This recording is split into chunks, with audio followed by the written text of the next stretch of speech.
మనుషులు ఎల్లప్పుడూ ఫలితం గురించే ఆలోచిస్తూ ఉంటారు.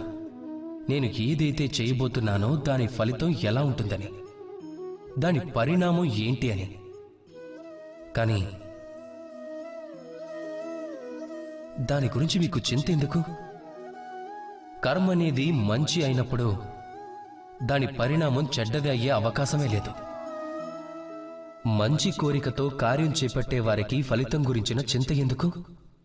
ఎవరైతే పువ్వులు కోస్తారో వారికి ముళ్ళు కూడా ఖచ్చితంగా గుచ్చుకుంటాయి. ఎందుకంటే సుగంధం అనేది వారి చేతుల్లోనే ఉండిపోతుంది.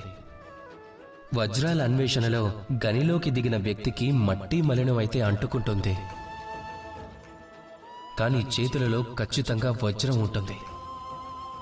అందుకోసమే మంచి భావనలతో కర్మని చేయండి. పరిణామం అది కూడా మంచిదే అవుతుంది. అందరూ ప్రేమతో ధ్యానించండి. రాధా